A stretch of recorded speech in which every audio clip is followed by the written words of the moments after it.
అధ్యక్ష 2014-2019 సమయంలో ఉద్దానం ప్రాంతంలో వాళ్ళందరూ సిగ్నేచర్స్ ఉన్నాయి.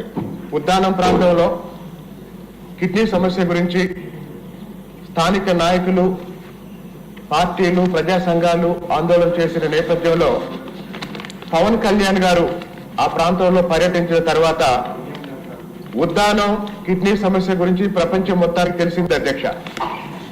కానీ రాష్ట్రానికి తెలియంది, ఈ దేశానికి, ఈ ప్రపంచానికి తెలియాల్సిన ఇంకొక అంశం ఏంటంటే రాజధానికి లేదా విజయవాడ నగరానికి 100 కిలోమీటర్ల దూరంలో ఉన్న తిరువూరు నియోజకవర్గంలో 4 మండలాల్లో 3 మండలాల్లో గంపలగూడెం మండలం, ఏకొండూరు మండలం, విసనపేట మండలం 3 మండలాల్లో దాదాపు 2,50,000 మంది ప్రజలు ఈరోజు కిడ్నీ వ్యాధిగ్రస్తుల లేదా కిడ్నీ సమస్యతో ఇబ్బందులు పడుతున్నారు అధ్యక్ష. గత 10 సంవత్సరాలుగా కేవలం ఏకొండూరు మండలంలో 270 మంది మరణించడం ఈ సమస్య ఎంత తీవ్రంగా ఉందో ప్రపంచానికి అర్థం చేసుకోవడానికి చెప్తున్నాను అధ్యక్ష.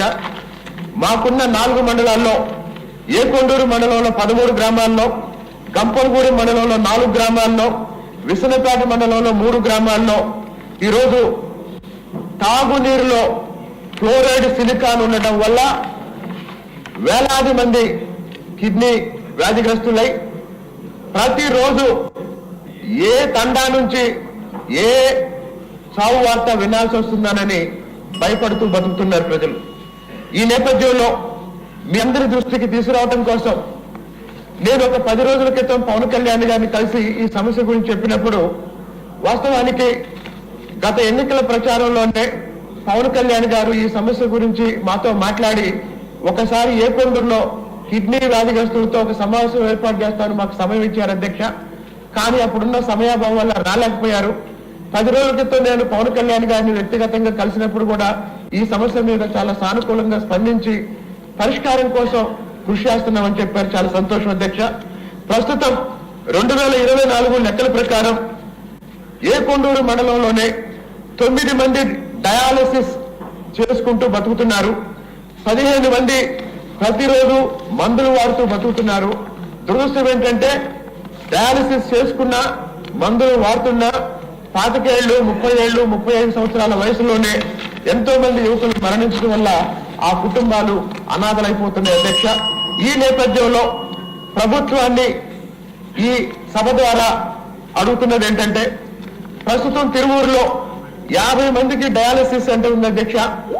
దాన్ని ఏకొండూరు మండల కేంద్రానికి షిఫ్ట్ చేసి అక్కడ ఇందాక పలాస గురించి మిత్రులు మాట్లాడుతున్నారు. పలాసలో ఉన్న డయాలసిస్ సెంటర్ 80 మందికి ఉంది. ఈరోజు మా తిరువూరులో ఉన్నది 50 మందికి. అంటే సమస్య ఎంత పెద్ద ఎత్తున ఉందో దయచేసి అర్థం చేసుకోండి అధ్యక్ష. అదేవిధంగా ఈ డయాలసిస్ పేషెంట్స్ కి ఇచ్చే 10,000 పెన్షన్ ని 15,000 రూపాయలకి పెంచాలని, మందులు వాడే వాళ్ళకి అసలు పెన్షన్ లేదు అధ్యక్ష.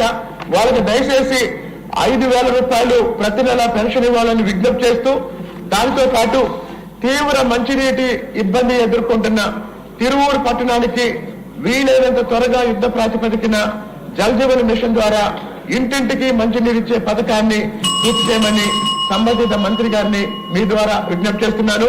అదేవిధంగా గత ప్రభుత్వం పూర్తిగా నెగ్లెక్ట్ చేసినటువంటి తిరువూరు డివిజన్ కేంద్రంలో డివిజన్ స్థాయి కార్యాలయాలన్నీ అంటే ఆర్టీఓ ఆఫీస్ గాని, డీసీపీ ఆఫీస్ గాని, డివిజన్ కి సంబంధించిన అన్ని కార్యాలయాలు తిరువూరులో ఏర్పాటు చేయాలని మీ ద్వారా ప్రభుత్వానికి విజ్ఞప్తి చేస్తున్నారు అధ్యక్ష.